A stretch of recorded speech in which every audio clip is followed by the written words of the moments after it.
Dice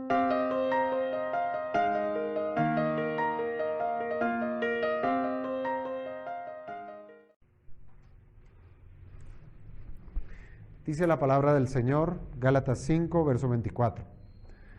Pero los que son de Cristo han crucificado la carne con sus pasiones y deseos. Si vivimos por el Espíritu, andemos también por el Espíritu. No nos hagamos vanagloriosos, irritándonos unos a otros, envidiándonos unos a otros.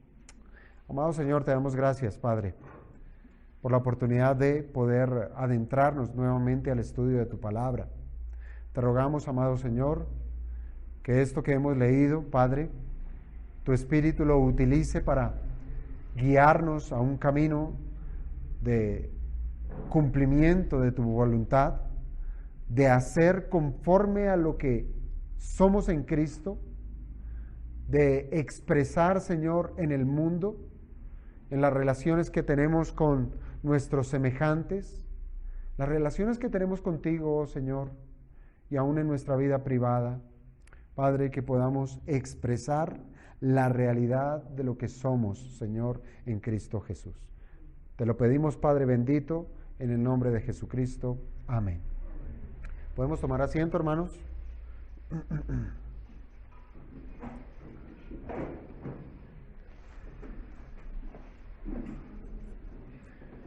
Hoy llegamos al final del capítulo número 5 de la carta a los Gálatas. Ya estamos muy cerca de terminar la exposición de esta carta. Bueno, ustedes me entenderán cuando digo muy cerca, porque siempre son 18 versículos que lo que el Señor nos quiera tomar en ese estudio.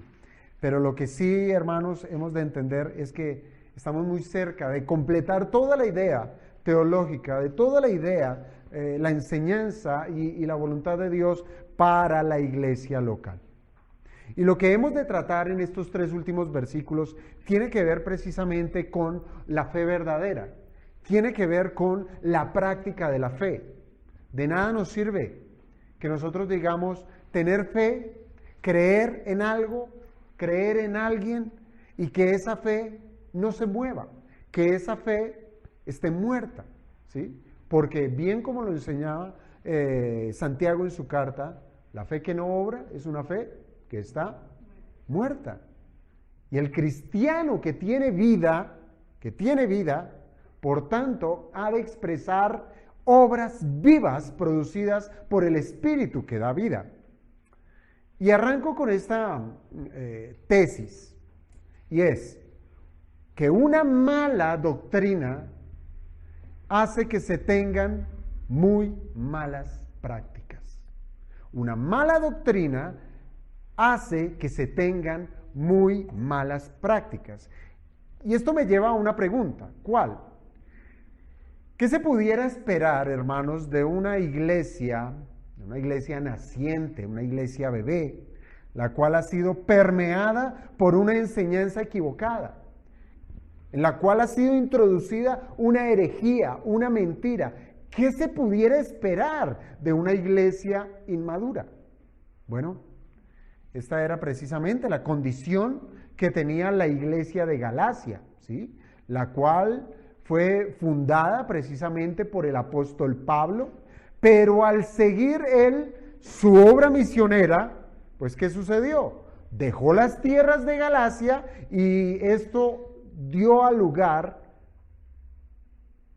o se permitió que se tuviera una ocasión para que los enemigos de la fe vinieran a minar el conocimiento doctrinal de estos hermanos gálatas. Sepamos que, hermanos, en toda iglesia local siempre vamos a encontrar una mezcla. ¿Una mezcla de qué? Una mezcla de verdaderos creyentes con aquellos que simplemente dicen ser creyentes, ¿sí? Es decir, cristianos de profesión. Dicen ser cristianos, pero la evidencia es otra. Y esto es natural en las iglesias locales. Esa es la realidad de nuestras iglesias, donde a la par crece el trigo y la cizaña. Unos son verdaderos redimidos de Cristo y se someten a su señorío, y entre ellos están los que dicen creer, pero no viven el cristianismo. ¿Por qué? Porque sencillamente no tienen vida espiritual. No hay quien les impulse a hacer lo que es bueno. Esta realidad, hermanos, acompaña y acompañará a la iglesia hasta el fin de los tiempos. Es algo que siempre va a estar en medio de la iglesia. Por lo cual, hermanos, hemos de esperar que en medio de las iglesias, en semejante dificultad, ¿qué va a suceder? Que broten dificultades, que hayan roces, que hayan problemas. Y aún, esto sucedería si todos fuéramos creyentes verdaderos. Esto sucedería si las iglesias locales solamente estuvieran compuestas de creyentes verdaderos. ¿Por qué? Porque como creyentes aún sufrimos o cargamos con ese pecado residual. Un pecado residual que lo que hace es corromper precisamente las buenas relaciones, corromper las buenas prácticas. Pero lo que quiero, hermanos, que no pierdan de vista es la condición de la iglesia de los Gálatas, que además, óigase bien a esto, además de esa mezcla entre creyentes e incrédulos, de consagración y profanación, se unió un elemento más, y es la falsa doctrina. Esto hace más complicado el panorama para esa iglesia local. Pablo, desde que visitó por primera vez esas tierras de Asia Menor, él enseñó acerca de la salvación tal cual como él fue enseñado por nuestro Señor Jesucristo. Y es que la salvación es por la pura gracia de Dios. Y eso fue lo que le enseñó a los Gálatas. Pero bastó que él partiera de allí a continuar diseminando el evangelio de gracia para que los detractores de la gracia hicieran también su labor misionera. Pablo iba como misionero enseñando la verdad y los judaizantes iban detrás haciendo su labor misionera, enseñando la mentira. Y para ello, esa labor misionera de los detractores de la gracia, pues qué mejor que hacer dudar de la veracidad del apostolado de Pablo. ¿Sí? Sembraron dudas en el corazón de los hermanos para que no creyeran en Pablo. Y esto les hacía más fácil su tarea. ¿Por qué? Porque al atacar al maestro, pues sería más fácil revertir la enseñanza de este maestro, en el caso de Pablo. Y esa es la forma, hermanos, la forma más tradicional que tiene Satanás para sembrar dudas en el corazón de los hombres. Esa es la manera de actuar de él, ¿sí? No debiéramos esperar algo distinto. Fíjense que desde el mismo Edén, el diablo dijo, con que Dios os ha dicho, ¿sí? Queriendo decir, esto dice Dios, pero hay otra versión. Y esto ha sido siempre, hermanos. Fíjense, los judaizantes sembraron una enseñanza completamente opuesta a lo que ya había enseñado Pablo a los Gálatas. ¿Qué enseñaron los judaizantes? También hablaron de la justificación, pero hablaron de la justificación que es por las obras de la ley. Sí, crean en Cristo, sí, pero tienen que ser circuncidados para que alcancen salvación. Pablo, ¿qué enseñó? Crean en Cristo y nada más. Todo el que invoque el nombre de Jesucristo será salvo. Pare contar. Hermanos, Pablo enseñó que la justificación solamente se puede alcanzar por medio de la fe. ¿Y esa fe de dónde viene? ¿Del hombre? No, es la fe que Dios mismo da, es un don de Dios. Es decir, que un hombre puede ser absuelto de la condenación de la ley solamente por hacer uso del don de la fe. Mientras que los judaizantes, ellos quisieron desvirtuar esta verdad, diciendo que además de creer, era necesario circuncidarse. ¿Qué pudo generar esto en medio de una congregación donde hay creyentes e incrédulos? ¿Qué pudo generar?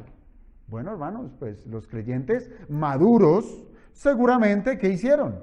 Se resistieron a esas mentiras judaizantes, ¿verdad? El creyente maduro. Seguramente se resistieron, dijeron, no vamos a permitir que entren semejantes mentiras a nuestra congregación. ¿Qué pudiéramos esperar de los creyentes débiles? Seguramente ellos tal vez tambalearon en sus creencias. Dijeron, ¿será posible? ¿Será que sí? Claro, ¿cuánto hemos sido nosotros aprendidos conforme a la ley de Moisés? ¿Será posible que necesitamos lo uno y lo otro? ¿Y qué diremos del grupo de los incrédulos? Obviamente que los incrédulos jamás van a creer en la salvación, que se trata de un asunto de gracia. Para un salvo, para un no regenerado, para un incrédulo, eso es locura. Pues les va a parecer más viable o más razonable, si es que lo razonan, que cada quien puede ganarse su salvación conforme a sus obras, conforme a si es bueno o no. Entonces, este es el escenario que encontramos en la carta a los Gálatas. Y ante estas diferencias, las fricciones no se dieron a esperar. Empezaron los problemas. Piensen, hermanos, que exponer una doctrina equivocada necesariamente ha de generar controversia. Va a generar controversia. Pablo, en el capítulo 5 de la carta a los Gálatas, nos deja saber que las diferencias doctrinales estaban socavando la paz y el buen juicio entre la congregación. Por eso hicimos lectura ahora en la mañana de todo el capítulo 5 para tener todo ese contexto. Pero claro, hermanos, a los que son de la fe, Pablo, él estaba confiado en ellos. Él confiaba en que el Señor los guardaría de creer las falsas enseñanzas. Pero a los legalistas radicales convirtieron esas diferencias en una oportunidad para manifestar su naturaleza pecaminosa. De tal manera, hermanos, que Pablo les llegará a decir por medio de esta misma carta lo que dice en el verso 15 del capítulo 5. Pero si os mordéis y os coméis unos a otros, mirad también, no os consumáis unos a otros. Problemas se habían generado en el corazón de la iglesia, unos peleando por la verdad, otros peleando por la mentira, otros buscando, ¿y yo qué voy a hacer? ¿Qué partido voy a tomar? Así es que el apóstol les dice a los hermanos que no demeriten la libertad que ahora gozan, porque ciertamente son libres de la ley, son libres de la condenación del pecado, pero que no vayan a llegar a usar esa libertad como para dejarse llevar por la naturaleza pecaminosa y responder de una manera grosera, agresiva ante las diferencias que se estaban presentando. Guárdense. ¿Son libres? Sí. ¿Ustedes tienen la verdad? Sí. ¿Deben defender la verdad? Sí, pero no por medio de las obras de la carne. Y es así como Pablo enaltece una virtud en especial en el transcurso de esta carta. Y él habla de la virtud del amor. Él habla de la virtud del amor como una manifestación que es propia, o más bien que manifiesta claramente la libertad cristiana. El amor. Como lo dice el versículo 6 de este mismo capítulo. Sino la fe que obra por el amor. ¿Tienen fe? Sí. ¿Tienen fe? ¿Han creído en Jesucristo? Sí, han creído. Entonces, manifiesten esta fe por medio de la virtud del amor. Y más adelante él va a decir, sirviéndose los unos a los otros. Así es que esa expresión de libertad, de la verdadera libertad cristiana, se hace visible en el vínculo del amor, al servirse los unos a los otros. ¿Por qué hago yo esta introducción, hermanos? ¿Por qué estoy haciendo esta introducción? Esto lo hago porque el cristianismo ha de ser manifiesto siempre conforme a lo que creemos. El cristianismo siempre se ha de manifestar deber conforme a lo que creemos. En otras palabras, para manifestar amor a otros, aún en tiempos de confrontación y de errores doctrinales, pues ahí es donde se hace más evidente lo que decimos creer. Hermanos, y de esto va a tratar el sermón. En demostrar que los cristianos tienen que actuar como actúan solo por la acción del Espíritu Santo. Solo de esa manera. Y para que el Espíritu ejerza su influencia poderosa, es necesario que habite a esa persona. Y esto se da ¿por qué? Porque el individuo, el cristiano, pertenece a Cristo. Pertenece a Cristo. Entonces, una persona que pertenece a Cristo tiene el don del Espíritu, es gobernado por el Espíritu y por tanto ha de vivir conforme al Espíritu. Una persona que no le pertenece a Cristo, ¿qué va a pasar? Pues no va a tener el don del Espíritu, ¿cierto? No va a tener al Espíritu de Dios y por tanto no va a poder refrenar su naturaleza pecaminosa. No tiene ese freno. ¿Por qué? Porque es un esclavo. Es un esclavo del pecado. No es libre como sí lo es un verdadero cristiano. Es un esclavo del pecado. Lo que lo va a llevar a vivir, a practicar el pecado constantemente. Es un esclavo. Hermanos, los últimos 3 versículos del capítulo 5 de Gálatas son la garantía que tenemos los creyentes para no pecar. Esa es la garantía. Y lo primero que quiero tratar, hermanos, es precisamente con la identificación con Cristo. ¿Sí? Que un cristiano está identificado con Cristo. Aquí tenemos, como les digo, 3 versículos que funcionan muy bien como una conclusión de capítulo. La conclusión del capítulo 5. Y debieran ser para nosotros una manera de tomar la doctrina, ¿sí?, identificarnos con esa doctrina, creer esa doctrina y aplicar la doctrina en nuestro diario vivir. Esa es la vida del cristiano. Para eso nos reunimos. Para eso ustedes tienen Biblia. Para eso la leen en casa, ¿cierto? Lo natural. ¿Por qué? Porque el cristiano vive conforme a la voluntad de Dios, vive conforme a su doctrina, vive conforme a lo que Él ha hablado. Así es que tomemos la doctrina, identifiquémonos con ella y apliquémosla a nuestra vida. Entonces, bajo este criterio, hermanos, entendamos que la doctrina de la justificación por la fe tiene por autor, ¿quién? ¿El hombre? No, es Dios. Es Dios mismo. Por tanto, hermanos, el resultado de ser absueltos por la ley al no condenarnos más, que es la doctrina de la justificación por fe, se trata de una expresión del amor de Dios en su plan de redención. Es decir, que la libertad que Él nos concede procede de Él y por tanto debemos creerle a Él. Para que fuese posible que ustedes y yo pudiéramos acercarnos a Dios, era más que necesario que se resolviera el problema del pecado. Un problema que jamás ningún hombre ha podido solucionar por su propia cuenta. Nadie puede presentarse delante del Señor en su inmundicia. Nadie puede venir al Señor en su constante práctica del pecado. Nadie. Así es que para poder acercarnos a Dios, Dios mismo tuvo que lavarnos. Tuvo que quitarnos ese pecado para podernos nosotros acercar a Él, para implorarle de su perdón. Ahora, hermanos, podemos acercarnos a Dios con confianza. Podemos acercarnos a Dios como hijos.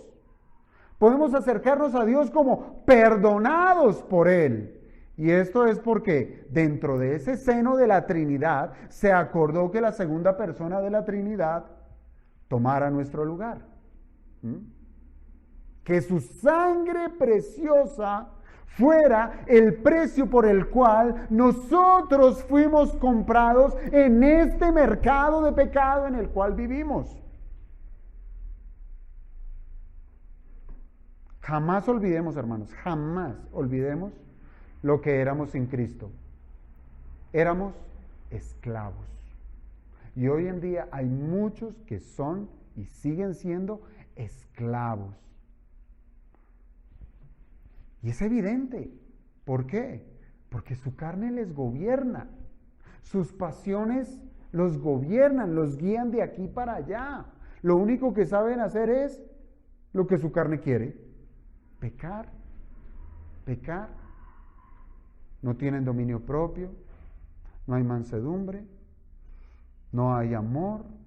No hay paciencia, etcétera. ¿Por qué? Porque son esclavos del pecado. Son esclavos del pecado. Ahora, y si ustedes lo piensan bien, ninguno de esos señores, ¿cuáles? El señor del pecado y el señor de la ley, ninguno de esos dos señores trata con compasión. Ninguno. ¿Cómo paga el pecado? Mal. Usted le puede dar un disfrute temporal, pero muy mínimo temporal. Pero después cobra, y cobra mal. Consecuencias, relaciones rotas, ¿sí? Aún con uno mismo. Uno se degrada por medio del pecado. Eso es lo que paga el amo pecado. Y el amo ley, que dice cuando uno es gobernado por el pecado? ¿Lo trata con compasión? No, juzga, lo llama culpable. Culpable, merece muerte. No nos trata con compasión. El pecado nos llevó a acumular más y más ira de Dios sobre nosotros. Y la ley, ¿qué otra cosa pudiera hacer, hermanos, si no era de declararnos culpables cada vez que pecamos? Así es que ese estado de esclavitud ensanchaba un abismo que ya existía entre Dios y los hombres. Desde que nacimos, desde que fuimos concebidos, ya había un abismo entre Dios y el hombre. Pero cada vez que pecábamos más, ese abismo se ensanchaba y se ensanchaba y se ensanchaba. Y lo único que pudiera unir esos dos es una palabra, y es la palabra culpable. Pero hermanos, la justificación por la fe hizo lo que era imposible para cualquiera de nosotros. ¿Qué? Podernos acercar a Dios.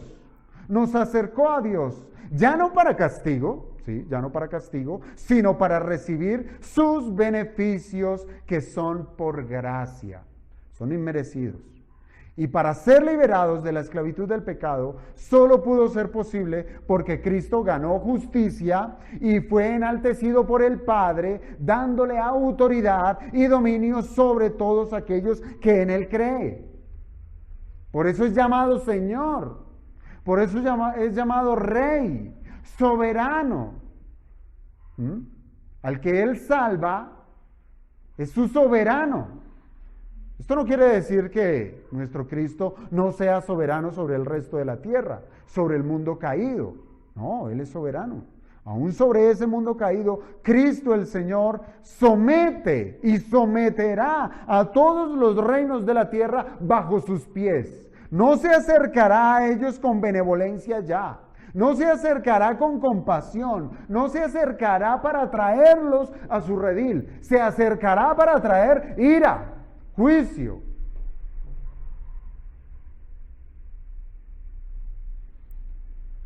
Por eso la Escritura nos dice que Él se acercará a este mundo caído y que les dominará con vara de hierro. Con vara de hierro. Pero sobre nosotros, hermanos, los que hemos creído y creemos en la justificación por la sola fe, su iglesia, hermanos, ese señorío va a ser con el propósito de que Cristo moldee su carácter sobre cada uno de nosotros, nos gobierne. El gobierno de Dios sobre cada uno de nosotros. Y es aquí, hermanos, donde Pablo nos lleva a considerar que lo que somos ahora no es por las obras de la ley, no es por nuestras buenas intenciones o porque dentro de nosotros exista algo bueno. Más bien, hemos de considerar que lo que ahora somos y lo que ahora hacemos es porque le pertenecemos a Cristo. Porque le pertenecemos a Cristo. Gálatas 5:24. Pero los que son de Cristo han crucificado la carne con sus pasiones y deseos. Hermanos, sencillamente este verso nos dice que si nosotros pertenecemos a Cristo, si somos de Él, si somos de su propiedad, si estamos en Él, las pasiones pecaminosas, los deseos de nuestra carne, eso que alguna vez fue nuestro Señor, que nos dominó, el pecado dominando nuestra vida, todo eso ahora está muerto. Está muerto. ¿Por qué? Porque ha sido crucificado. Eso es lo que nos está diciendo aquí el verso.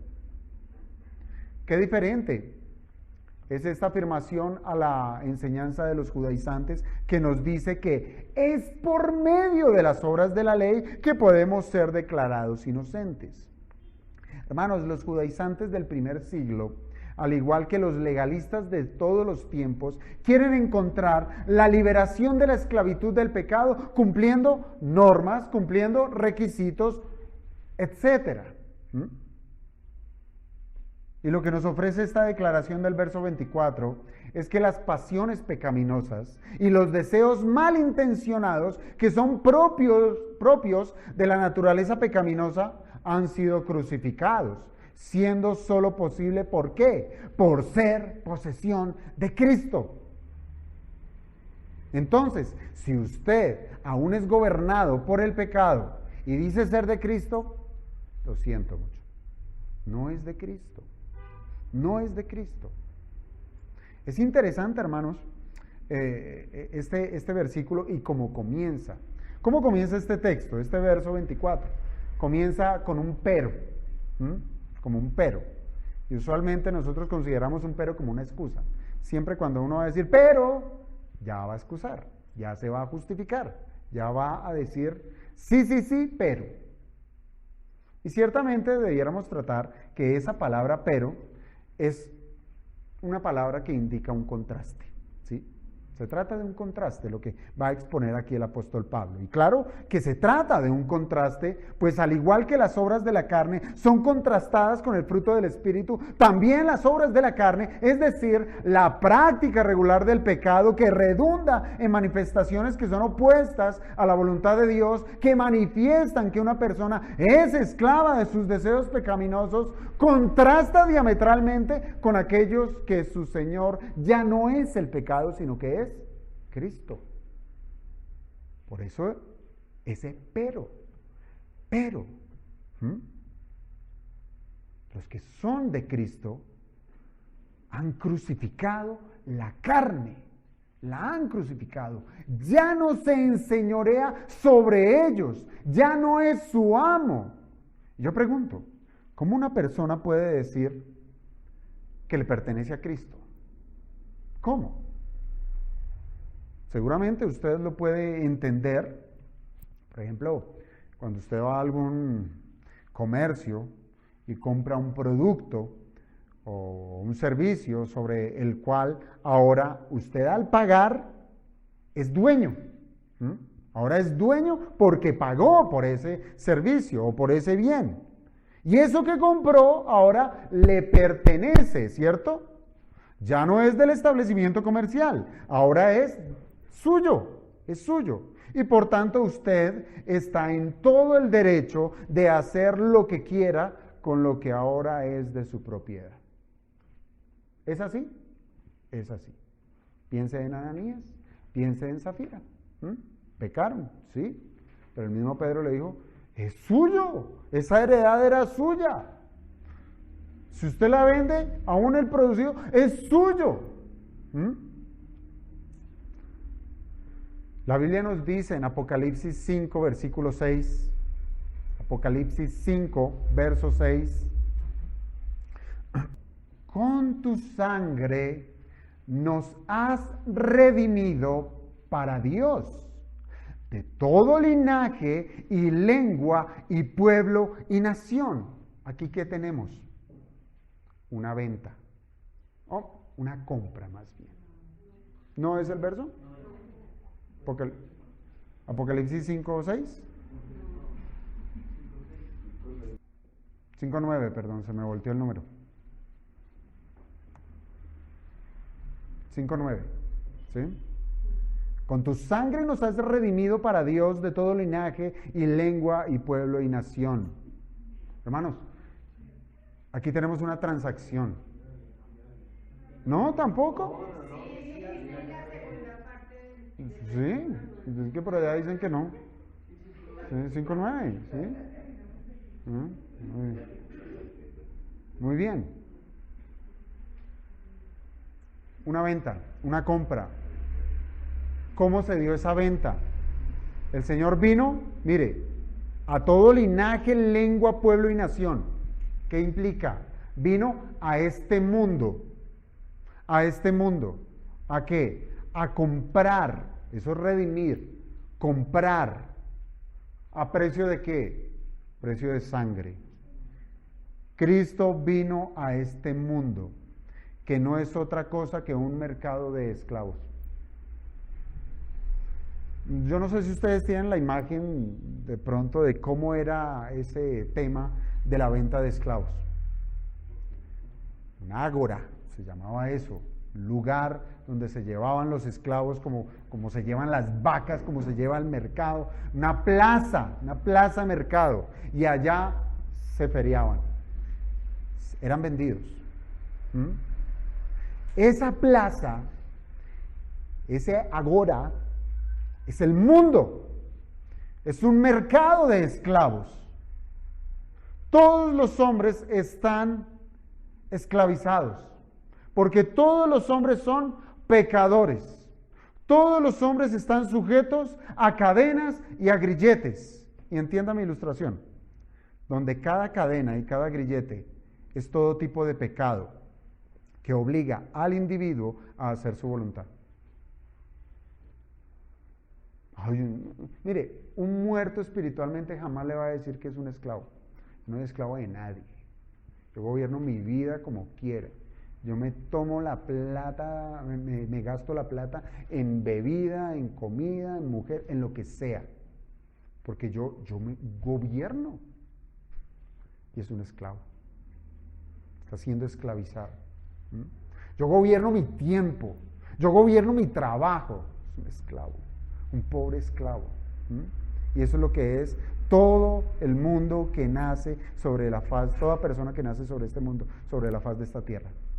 Es un esclavo, en donde el pecado obliga a ese individuo siempre a hacer su voluntad. Esos son sus grilletes, esas son sus cadenas. Así es el amor de Cristo, hermanos, que vino a este mundo vil, vino a este mundo de pecado, a este comercio de pecadores, de inmundicia, de abominaciones. Él vino a este mundo caído a comprar pecadores. Él vino a comprar pecadores. Y como lo dice la Biblia, que el precio no fue ni oro ni plata, tampoco fue la sangre de ningún animal, de bueyes, no. Porque todo eso es perecedero, todo eso no tiene valor, sino que el único pago suficiente era la propia sangre suya, la sangre de Jesucristo, el pago perfecto para comprarnos de ese lugar de pecado, de ese lugar de pecado. Ese fue el precio de nuestra liberación, ese fue el precio. Y entiéndalo, que esta liberación se trató de un cambio de administración. ¿Sí? Un cambio de administración. Usted haya encadenado al pecado, esclavo del pecado. Viene el Señor, con su sangre paga su libertad. Ahora, ¿a quién le pertenece? ¿A quién? Al que pagó. ¿Sí o no? Al que pagó. Usted ahora le pertenece a Cristo si Cristo pagó por usted. ¿Sí? Ahora usted le pertenece a Cristo. Hubo un cambio de administración. Ya no es esclavo del pecado, ahora es esclavo de Cristo. Y a eso el Señor le llama libertad. Ya no es el pecado quien gobierna. Esas cadenas cayeron, sino que ahora es Cristo quien nos compró, el que gobierna. Y eso es una diferencia diametral. Diametral. Entonces ahí ya podemos estar haciendo nuestro análisis, estar mirando, digo ser cristiano, pero me mantengo en pecado. Y el Señor le está permitiendo el día de hoy a que usted entienda que tiene una concepción falsa, una doctrina falsa, porque su práctica no es conforme a la verdad. Volvamos a la idea de este comercio. ¿Dónde se dio esa transacción? Naturalmente, se dio en la cruz del Calvario. Fue allí donde nuestro Señor pagó el precio de nuestra liberación. Es decir, podemos mirar hacia atrás algo más de 2000 años donde se dio ese pago. Hermanos, y es por la Biblia que nosotros sabemos que solamente el sacrificio de Cristo obró en favor de aquellos que Dios eligió. La Biblia eso es lo que enseña. La Biblia no enseña un universalismo en el cual Cristo murió por todos. No. Él vino a pagar únicamente a los que fueron elegidos. Y esto nos da a entender, hermanos, que además de nosotros pertenecer a Cristo por compra, que además de pertenecer a Cristo por compra, también somos de Cristo porque Dios el Padre nos entregó a su Hijo para que Él nos salvase. Es decir, éramos del Padre y el Padre nos dio al Hijo para que Él nos salvara. Juan 6:37. Todo lo que el Padre me da, vendrá a mí. Y al que a mí viene, no le echo fuera. Este texto es sacado muchas veces de su contexto. Dice, vengan todos, porque el Señor va a recibir a todos. Sí, pero ¿quiénes son los que van a venir? ¿Y quiénes son los que el Señor no va a echar fuera? Todos los que el Padre me dé. Esos son los que vendrán a mí. Hermanos, somos de Cristo, óigame bien, por compra y somos de Cristo por cesión. Porque el Padre se lo cedió al Hijo. Por compra y por cesión. Hermanos, ¿cuál puede ser el resultado de ser parte de Cristo? Y soy intencional con esta expresión, ser parte de Cristo. ¿Por qué? Porque así también debemos entender las palabras de Pablo cuando dice, los que son de Cristo. ¿Por qué? Porque somos parte de Cristo, porque el Espíritu, cuando hemos sido salvados, Él nos bautiza en un solo cuerpo, en el cuerpo de Jesucristo. Así como este dedo es mío porque hace parte de mí, así somos nosotros los que hemos creído. Hemos venido a ser parte integral de Cristo. Somos parte de su cuerpo, donde Cristo funge como autoridad, siendo Señor de la iglesia, al ser representado como la cabeza. Así dice mi Biblia. Hermanos, Pablo nos dice que el resultado de pertenecer a Cristo es que los que pertenecen a Cristo han crucificado la carne con sus pasiones y deseos. ¿Mm? ¿Cómo es esto? Debemos recordar primeramente que la palabra carne tiene que ser entendida en un contexto como este, como la naturaleza humana. La naturaleza humana caída, que domina al hombre no regenerado. Pero al ser crucificada, esa acción dominante ha sido muerta. Si usted pertenece a Cristo, eso que le gobernaba antes, eso que era su Señor, cuando la carne le dominaba, cuando sus deseos pecaminosos lo llevaban al adulterio, a la fornicación, al robo, a la mentira, al asesinato, etcétera, eso, cuando usted hace parte de Cristo, eso fue crucificado y ya no tiene dominio sobre usted. Ya no lo tiene. Ahora, que Pablo diga que es el cristiano quien ha crucificado su carne, pareciera como que aquí fue la persona, el hombre, quien crucifica la carne, es debido precisamente a lo primero que dice, a la identificación que tenemos en Cristo. Estoy en Cristo. Como lo dice precisamente Pablo en Gálatas 2:20. Con Cristo estoy juntamente crucificado. Usted lo piensa y dice, yo nunca estuve allá, pero por la fe sí. Yo por la fe estuve con Cristo juntamente crucificado y ya no vivo yo, mas vive Cristo en mí. Sin Cristo, hermanos, sin Cristo, no hubiésemos sido capaces ni de acercarnos a una cruz para crucificar una mentira.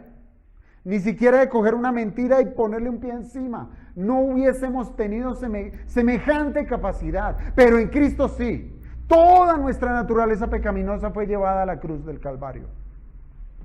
Sin Cristo no hubiésemos sido partícipes de la cruz y de sus privilegios. Así es que decir que nosotros crucificamos nuestra carne es debido a que creímos que con Cristo nuestra carne fue clavada en esa cruz para que no tuviera más dominio sobre nosotros. Y aquí esto ya es muy relevante, porque hoy en día muchos que profesan ser cristianos son dominados por el pecado. No tienen ni 5 de disciplina. No se ejercitan en la piedad, porque los domina el pecado, los domina la pereza, los domina otros placeres. Eso los domina. ¿Por qué? Porque no han crucificado la carne, porque no le pertenecen a Jesucristo. Además, hermanos, consideremos que esta experiencia de crucifixión está ¿dónde? En el tiempo, en el pasado. Fíjese como lo dice allí el texto, han crucificado, está en el pasado.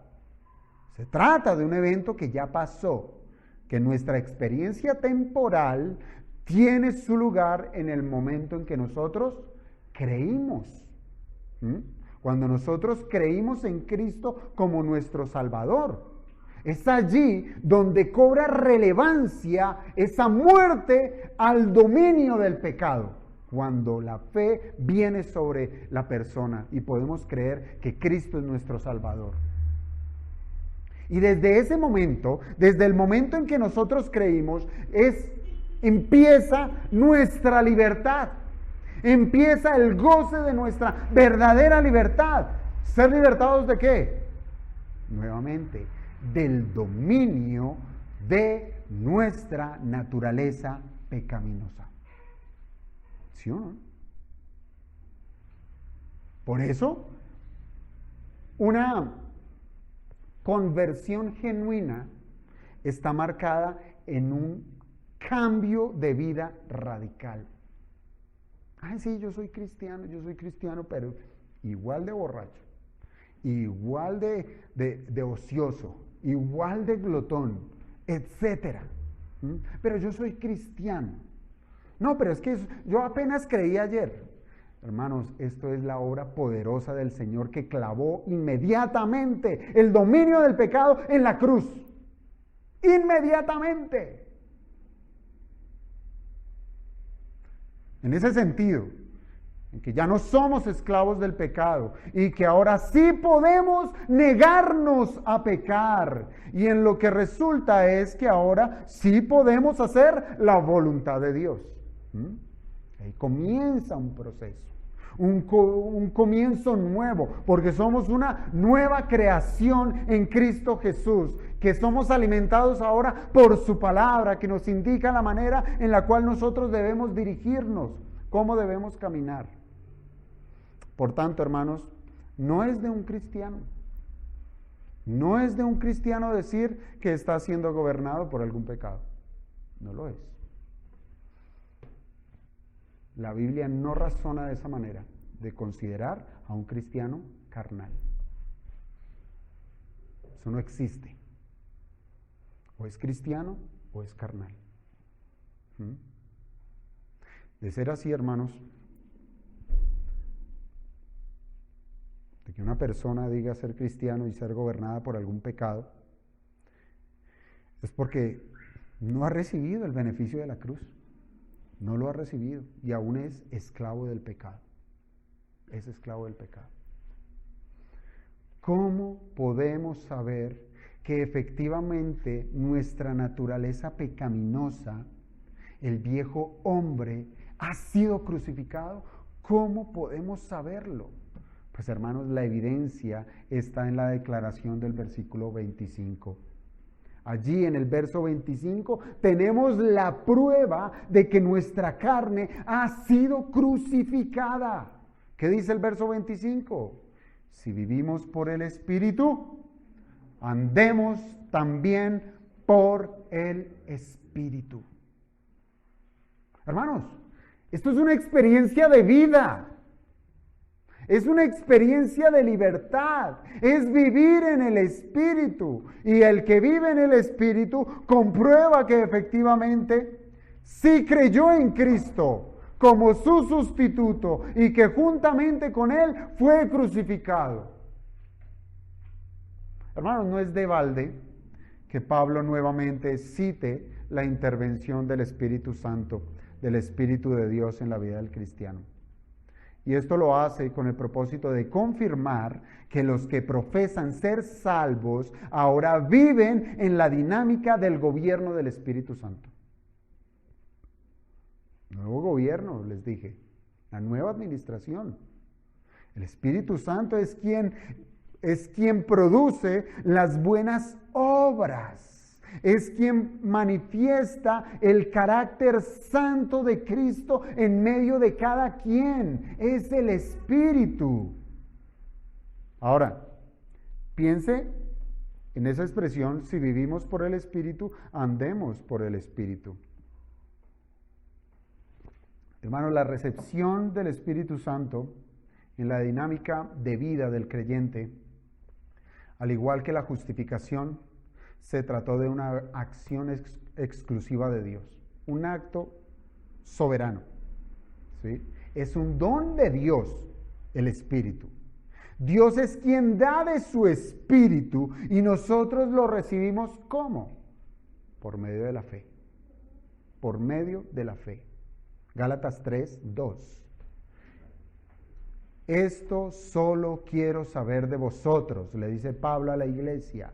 ¿Recibisteis el Espíritu por las obras de la ley o por el oír con fe? Una pregunta retórica. De su respuesta está allí incluida. Pues recibieron, si son de Cristo, recibieron el Espíritu por la fe. Por la fe. Ahora, hermanos, lo que nos presenta el apóstol Pablo en este verso 25 es que la experiencia de la crucifixión de la carne solamente puede ser manifestada por la dependencia del Espíritu. Solamente. Nadie puede manipular el don de Dios. Nadie puede... Piensa en Simón el mago, ¿sí? Uy, yo quiero tener ese don para... Eso es espectacular. Nadie puede. Si Dios no lo da, si Dios no lo concede, nadie puede vivir en la experiencia del fruto del Espíritu si Dios no da lo necesario su Santo Espíritu, para que vivan esa dinámica. Por tanto, lo único que va a poder hacer es obrar en las obras de la carne. ¿Mm? ¿Qué es lo primero, pregunto yo, qué es lo primero que un cristiano puede gozar en el plan de salvación? Piense en el orden de la salvación. ¿Qué es lo primero que una persona puede disfrutar en ese plan de salvación?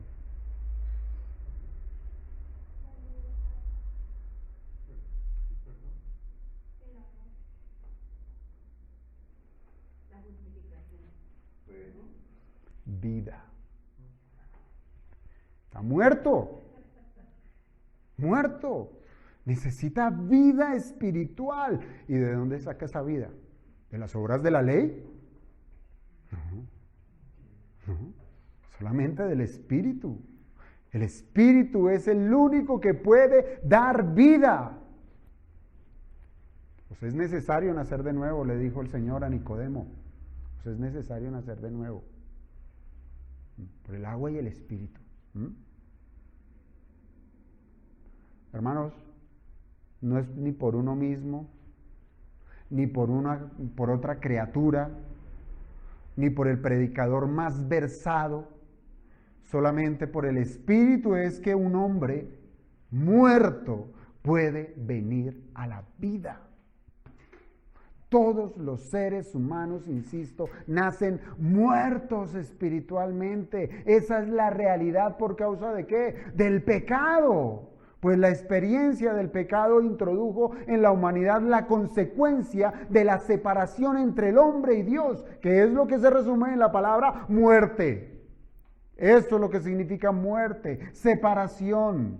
Y como recordatorio y resultado del pecado, también está la experiencia de la muerte física. Es un recordatorio, la muerte física. Y digo que es un memorial, hermanos, pues cada vez que seamos testigos de la muerte de alguien, un ser querido, de quien sea, hermanos, debe redundar en el hombre que su existencia está sujeta al castigo. Porque es pecador. Pero ni aun eso, ni porque un muerto espiritual reflexione en la muerte física, ni aun eso lo puede hacer razonar de que es culpable. Solo ven la muerte como la tragedia que los aleja, no de Dios, sino que los puede alejar de seguir disfrutando de su pecado. Así ven la muerte. Por eso le temen. Por eso quieren alargar sus días sobre esta tierra. Y esto es porque un muerto, hermanos, no es sensible a su experiencia con el pecado. No lo siente. No se sabe pecador. Y para que pueda comprender la gravedad de sus actos pecaminosos, necesita vida. Vida. Que solo el Espíritu de Dios puede dar. Hermanos, la lepra, esa enfermedad tan terrible, es una enfermedad de insensibilidad. Hace insensible la parte del cuerpo donde se manifiesta esa lepra. Se puede machucar el dedo y no sintió. Puede caer el dedo igualmente, no se dio cuenta. La muerte espiritual es eso, es lepra, es insensibilidad. Hermanos, si nosotros hemos llorado, si nosotros hemos sido compungidos por cada pecado que hemos cometido, no piense que eso es suyo. Es decir, hola, de verdad no me he dado cuenta, pero ahora sí entré en razón. Oiga, qué inteligente soy. ¿No me he dado cuenta que soy pecador? Sí, soy pecador. No. Cuando hemos llorado de verdad por el pecado, cuando hemos entendido que somos pecadores y que merecemos el castigo de Dios, es una evidencia de ¿qué? Vida. Vida. Vida espiritual. Piensa en el caso de dos personas. Una está muerta espiritualmente y la otra está viva. Los dos, uno sentado al lado del otro. Estos dos, al ser expuestos al Evangelio en el mismo momento, ese Evangelio que trae el ofrecimiento de la solución definitiva del pecado, el muerto no le interesa. El muerto espiritualmente no le importará quién es Cristo, ni qué pudiera llegar a ser para su vida. No le interesa que le sea ofrecido como un salvador, porque lo primero que debe pensar es, ¿salvo de qué? ¿Estoy bien? Yo estoy bien. Esto es porque ni siquiera ha considerado que es un pecador. Por eso es que hay muchas personas que se engañan pensando en ir en una iglesia y creyendo que tienen vida, pero sí, parece que en vez de vida son, ¿cómo se dice? Vivos. Es decir, voy a la iglesia para que Dios me dé. Es que, Señor, mi necesidad es, tengo que pagar la casa, la hipoteca, tengo que pagar, qué sé yo, la enfermedad. ¿No eres Señor? Dame. Pero está muerto porque no ha entendido que su problema no es de dinero, su problema no es de salud, sino su problema es del alma que está corrupta por su pecado. Está muerta. Pero cosa distinta ocurre con esa otra persona, con aquel en quien ha el Espíritu Santo implantado vida en su corazón. Pues en el momento en que le es presentado el Evangelio, es compungido de saber, soy un miserable pecador, que necesito ser salvado. ¿Cómo, Señor, alcanzaré salvación? Y viene la hermosura del Evangelio, en donde se le dice la manera en que puede ser rescatado, y es por medio del sacrificio de Jesucristo, el único sustituto que puede pagar con su sangre por sus pecados. Y en ello el Señor le dota y le dota a esa vida en forma de semilla, que ya tiene dolor en su corazón por su pecado y que ahora tiene capacidades dadas por Dios, la capacidad de la fe, la capacidad del arrepentimiento. Se puede arrepentir de sus pecados y puede creer en el ofrecimiento del Evangelio. Y en esa nueva dinámica de vida espiritual, al recibir como regalo inmerecido la fe salvífica, que le permite confiar en Jesucristo y en su obra de redención, ese nuevo creyente confía que Cristo le ha liberado de la esclavitud del pecado, que aunque aún es un pecador, ahora es un pecador redimido, comprado, liberado por Jesucristo. Un pecador que ha sido liberado del dominio del pecado.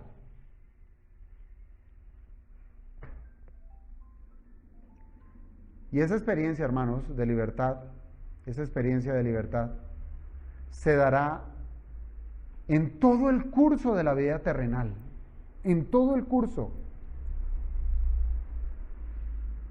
La mayor victoria, obviamente, se dio allá en la cruz del Calvario, la cual se evidencia ahora en el día a día. Cada vez que el Espíritu nos hace vivir en la libertad con la que Cristo nos hizo libres, cada vez que somos liberados de la tentación, cada vez que somos liberados del pecado que alguna vez nos dominó, esa regularidad en la vida diaria manifiesta que el Espíritu nos mantiene libres. Por eso, ese versículo 25 está presentado como un condicional, en una forma de condicional, queriendo decir que si la premisa se cumple, por tanto el resultado será el esperado. Si vivimos por el Espíritu, si eso ocurre, si hemos tenido vida espiritual, si el Espíritu nos ha dado ese toque de vida, ha soplado sobre este espíritu muerto y nos ha dado de su vida, hermanos, no hay razón como para depender de las obras, del cumplimiento de la ley o de las buenas intenciones como si se tratara de nuestro esfuerzo. Más bien, el que ha nacido por el poder del Espíritu ha de depender del mismo poder que lo vivificó. ¿Para qué? Para que en cada aspecto de su vida manifieste esa obra de transformación que nos hace ser como Cristo aquí en la tierra. Y cuando el Espíritu tiene las riendas de nuestra vida, el resultado será más que claro, más que claro. Cada vez que venga la tentación, cada vez que se presente el día malo, cada vez que las relaciones sean difíciles, cuando venga la persecución, etcétera, nuestras vidas serán ¿qué? El testimonio claro de que nuestra carne ya no nos gobierna. Que podemos resistirnos a los deseos pecaminosos. Y es allí donde Pablo cierra esta carta, o más bien, cierra este capítulo diciendo lo que dice en el versículo 26. No nos hagamos vanagloriosos, irritándonos unos a otros, envidiándonos unos a otros. ¿Por qué? Porque si vivimos por el Espíritu, vamos a andar por el Espíritu. ¿Por qué, Pablo? Porque los que son de Cristo han crucificado la carne con sus pasiones y deseos. Si Pablo les dice a sus hermanos gálatas que su carne ha sido crucificada, que ya no tiene poder para gobernarlos, el testimonio de ello es el gobierno del Espíritu que les dio vida y que ahora es Él quien tiene todo el dominio de guiarles en la vida conforme a la palabra de Dios. Entonces, el resultado coherente a estas verdades dichas, a esta doctrina, es que esas fricciones debidas a las diferencias doctrinales no deben resultar en una exposición de la carne. ¿Cierto? A eso concluye Pablo. Dice, usted puede tener al lado un impío, usted puede tener a un débil en la fe, usted puede ser asediado por la falsa doctrina, pero usted no puede llegar a explotar en obra de la carne. No nos hagamos vanagloriosos, irritándonos unos a otros, envidiándonos unos a otros. La irritación y la envidia en medio de la iglesia, aquí lo presenta Pablo, que nace de la vanagloria,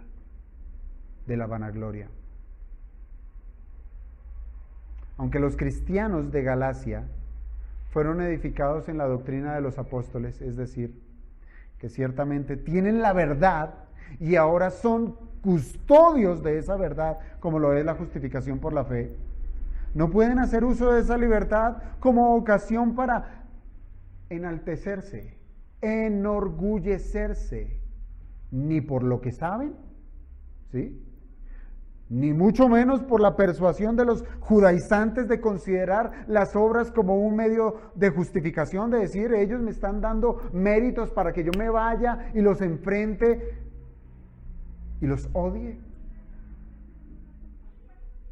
Porque eso genera partidismos. Recuerden que eso era la palabra de las obras de la carne que tiene que ver con las herejías. Partidismos.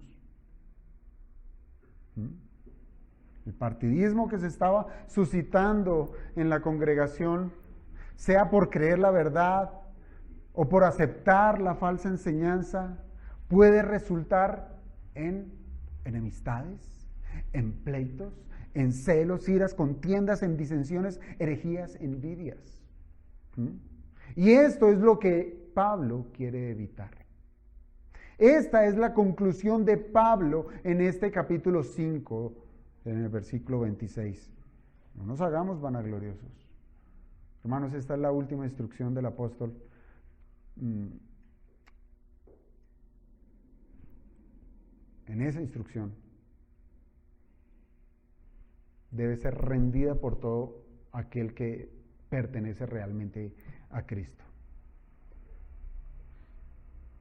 No se va a vanagloriar, no se va a irritar, no va a envidiar. Por eso es pertinente que nos hiciéramos esa pregunta ya en este momento. ¿Usted es de Cristo? ¿Usted es de Cristo? Si es así, recuerde que su deber es andar como Cristo anduvo.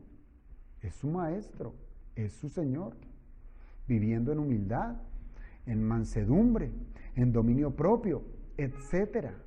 No teniendo un mayor concepto de sí mismo que el que debe tener, que es lo opuesto a la vanagloria. Es interesante que Pablo, aquí en esta porción del versículo 26, él se involucra, ¿sí? Él dice, no nos hagamos vanagloriosos. Él se está involucrando. ¿Por qué? Porque el peligro de la vanagloria, que no es otra cosa que usurpar el lugar de Dios, quien es el único que merece toda gloria, ¿sí? Esto puede llegar a ser una tentación para los que están en autoridad, a los que tienen mayor conocimiento, como los que son maestros, los que son pastores, los que son profesionales, los que gozan de mejor posición económica. Todos los que están en estas posiciones más altas pueden ser tentados a ser arrogantes y orgullosos. Una expresión de ese talante deja mucho que pensar del cristianismo que se profesa. Si llegamos a ser arrogantes, orgullosos, vanagloriosos, mancha las vestiduras de Cristo. Más bien debiéramos, hermanos, ser distinguidos por las virtudes que solo el Espíritu puede producir. Que sea Cristo glorificado en nuestras vidas. No que busquemos nuestra propia gloria, por más de que digamos tener la verdad. Que nuestro servicio sea incondicional, que sea un servicio en amor, que demuestre nuestra verdadera fe. El amor que nos debemos en la iglesia, el amor que nos debemos en la familia, el amor que nos debemos a Dios, que debemos a Dios. Todo eso manifiesta que realmente le pertenecemos a Jesucristo. Así es que, hermanos, que el Señor nos ayude de verdad a identificar qué es lo que no me permite o la traba que hemos puesto al actuar del Espíritu Santo en medio de nosotros. Puede que el resultado sea completamente negativo y es que estemos muertos aún espiritualmente.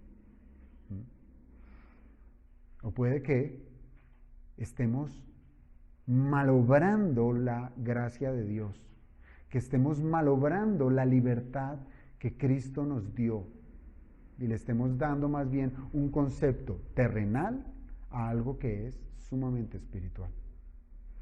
Y si hemos hallado que de verdad no somos salvos, el tiempo de la gracia aún está. Se ha predicado el Evangelio. No se resista más. Crea en Jesucristo. Y si lo hace, es porque el Señor lo llamó, porque el Señor le ha dado vida. Si usted se resiste, pues manifiesta su naturaleza pecaminosa, que no ha sido crucificada, que todavía lo domina, lo gobierna y le hace ser lo que usted es, lo que usted hace, lo que usted piensa, etc. Y es un camino de condenación, es un camino de muerte, es un camino de estar eternamente separado de la presencia de Dios. Y esto, obviamente, nosotros los que hemos sido salvos, no lo queremos para ningún hombre. Como si Dios rogase por medio de nosotros, os ruego, hermanos, que se arrepientan. Vamos a orar.